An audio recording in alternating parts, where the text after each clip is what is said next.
1.5 ವರ್ಷ ಆದಮೇಲೆ ನಾನು ನನ್ನ ಗಂಡನ ಮನೆಗೆ ಹೋಗ್ತಾ ಇದ್ದೀನಿ. ನಾನು ಹಾಗೆಯೇ ನಮ್ಮದಿರೋ ಇಬ್ಬರು ಕೂಡ ಹೋಗ್ತಾಯಿದ್ದೀವಿ. ಸಿಂಪಲ್ಲಾಗಿ 9 ತಿಂಗಳಿಗೆ ಕಳಿಸ್ತಾ ಇರೋದು. ಪ್ರೆಗ್ನೆಂಟಲ್ಲಿ ಹೋಗೋಕ್ಕೆ ಆಗಲಿಲ್ಲ. ಸೀಮಂತ ಮಾಡಿಸ್ಕೊಂಡು ಬರೋಣ ಅಂತ ಅಂದ್ಕೊಂಡ್ರೆ, ಆದರೆ 9 ತಿಂಗ್ಳಿಗೆ ಸೀಮಂತ ಅಂತ ಇಟ್ಕೊಂಡಿರೋದ್ರಿಂದ ನನ್ನದು ಸ್ವಲ್ಪ ಬೇಗ ಡೆಲಿವರಿ ಆಯಿತು. 7 ತಿಂಗಳಿಗೆ ಮಾಡಿದರೆ ಮೇ ಬಿ ಸೀಮಂತ ಆಗ್ತಾಯಿತ್ತು. ಅದು ಕೂಡ ಆಗಲಿಲ್ಲ. ಇವತ್ತು ಫೈನಲಿ ಹೋಗ್ತಾ ಇದ್ದೀವಿ. ಅಲ್ಲೊಂದೆರಡು ದಿನ ಇದ್ದು ವಾಪಸ್ಸು ಕ್ವಾರ್ಟರ್ಸ್ಗೆ ಹೋಗ್ತೀವಿ. 5 ತಿಂಗಳಿಗೆ ತೊಟ್ಲಿಗೆ ಹಿಂತಿರುಗಿಸೋದು ಅಂತ ಹೇಳಿ ಕಳಿಸ್ತಾರೆ. ಬಟ್ ನಾವು ಆವಾಗ ಹೋಗಿರಲಿಲ್ಲ. ಇವಾಗ ಹೋಗ್ತಾ ಇದ್ದೀವಿ. ಸಿಂಪಲಾಗಿ ಒಂದು 5 ಜನ ಬಂದು ಕರ್ಕೊಂಡು ಹೋಗ್ತಾ ಇದ್ದಾರೆ. ಇದೇ ಬ್ಲಾಗ್ಸಲ್ಲಿ ತೋರಿಸ್ತಾ ಇದ್ದೀನಿ. ಅಲ್ಲಿ ಹೋದ್ಮೇಲೆ ನಾವು ಶಾಸ್ತ್ರ ಎಲ್ಲ ಮಾಡಿ ಮನೆ ತುಂಬಿಸ್ಕೊತಾರಲ್ಲ, ಅದೆಲ್ಲ ವೀಡಿಯೋ ಶೂಟ್ ಮಾಡ್ಕೊಳಕ್ಕೆ ಹೋಗಲಿಲ್ಲ. ಇದು ನೆಕ್ಸ್ಟ್ ಡೇ ವೀಡಿಯೋ.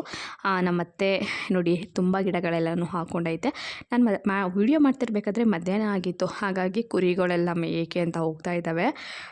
ಇದು ನಮ್ಮನೆ ಸ್ವಲ್ಪ ಯಾವುದು ಸುತ್ತಮುತ್ತ ಯಾವುದು ಮನೆಗಳಿಲ್ಲ.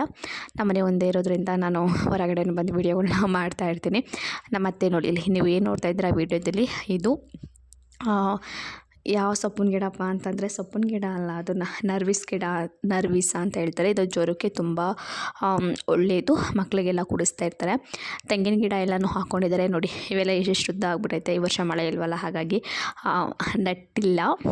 ನಮ್ಮ ಅತ್ತೆ ತುಂಬ ವೆರೈಟಿ ಗಿಡಗಳೆಲ್ಲನೂ ಹಾಕ್ಕೊಂಡೈತೆ. ಅವೆಲ್ಲನೂ ಒಂದು ರೌಂಡು ನೋಡ್ತಾ ಇದ್ದೀನಿ, ಏನೇನೆಲ್ಲ ಗಿಡಗಳು ಹಾಕ್ಕೊಂಡೈತೆ ಅಂತ.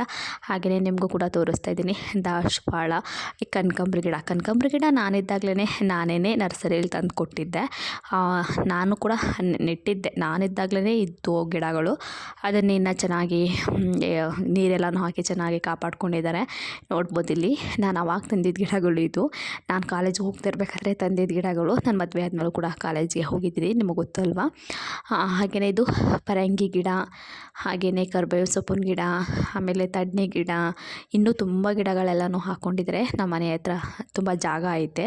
ಹಾಗೆಯೇ ನರಳಿಗೆ ಅಂತ ಹೇಳಿ ಕಸಕಸಿ ಗಿಡನೂ ಕೂಡ ಹಾಕ್ಕೊಂಡಿದ್ದಾರೆ. ನೀವು ಏನು ನೋಡ್ತಾ ಇದ್ದಾರೆ, ಈ ಕಡೆ ಸೈಡು ಬೇರಲ್ ಮನೆ ಹೊಗೆ ಸೊಪ್ಪು ಬೇಸಕ್ಕೆ ಅಂತ ಹೇಳಿ. ನೋಡಿ, ಇಲ್ಲಿ ನಿಂಬೆ ಗಿಡ ಕೂಡ ಹಾಕ್ಕೊಂಡಿದ್ದಾರೆ. ನಿಂಬೆ ಗಿಡ ಒಂದು ನಿಂಬೆಕಾಯಿನ ಬಿಟ್ಟೈತೆ. ಇದು ಕೂಡ ಆವಾಗಲಿಂದನೂ ಐತೆ, ಇವಾಗೇನು ಹೊಸ್ದಾಗಿ ನೋಡ್ತಾ ಇಲ್ಲ. ಇನ್ನು ಬೇರೆ ಬೇರೆ ಗಿಡಗಳೆಲ್ಲನೂ ಇವಾಗ ಹಾಕ್ಕೊಂಡಿದ್ದಾರೆ. ನೀವಿಲ್ಲಿ ಏನು ನೋಡ್ತಾ ಇದ್ದೀರಾ, ಇದೇ ನಮ್ಮನೆ ಔಟ್ಲುಕ್. ತುಂಬ RCC ಮನೆಯೆಲ್ಲ ಸಿಂಪಲ್ಲಾಗಿರೋ ಅಂಚಿನ ಮನೆ ನಮ್ಮದು. ಇಲ್ಲಿ ನೋಡ್ತಾ ಇದ್ದೀರಲ್ಲ, ಯಾರ್ಡ್ಗಳೆಲ್ಲ ನಮ್ಮವೇನೆ. ನಮ್ಮನೆ ಮುಂದಗಡೆ ಈ ಥರ ವ್ಯೂಸ್ ಐತೆ.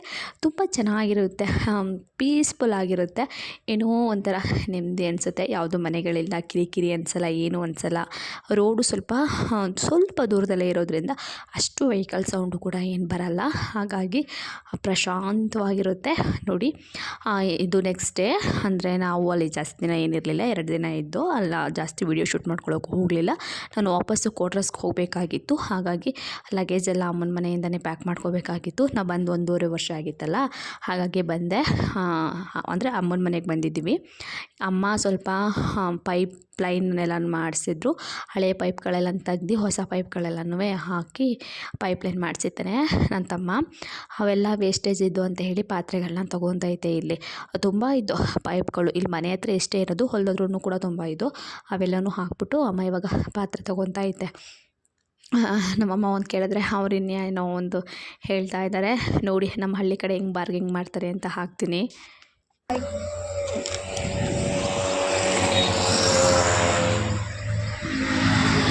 ಬಕೆಟ್ಗಳ ಕರಿವು ತಗೊಬೇಡ.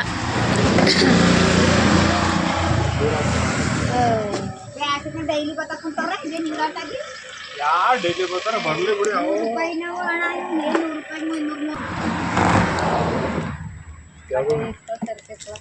ಅದು ಬೇಕಾ ಇದು ಬೇಕಾ? ಅದೇನ್ ರೈಟು ಇದೇನ್ ರೈಟು? 150.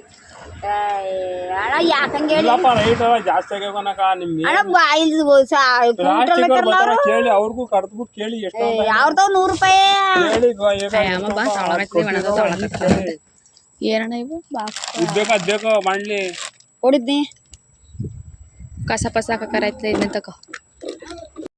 ಸ್ವಲ್ಪ ಬಾರ್ಗಿಂಗ್ ಮಾಡಿ ಕಸ ಹಾಕೋಕ್ಕೆ ಒಂದು ಬಾಣಲಿ, ಹಾಗೆಯೇ ಇನ್ನು ಬೇರೆ ಐಟಮ್ಸ್ನ ತೊಗೊಂತು ಅಮ್ಮ. ಅಂದರೆ ಇನ್ನೇನಿಲ್ಲ, 1-2 ಚೌರ್ಗೆ ಒಂದು ತಪ್ಪಲೆನ ತೊಗೊಂತು.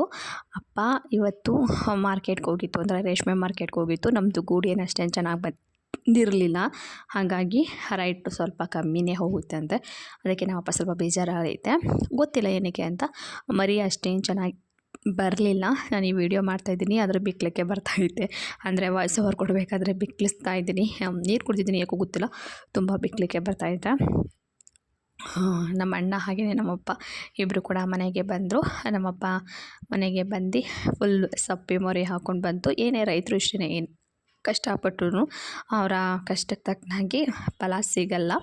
ಆವಾಗ ಸಾಮಾನ್ಯವಾಗಿ ಎಲ್ಲರಿಗೂ ಬೇಜಾರಾಗೇ ಆಗುತ್ತೆ.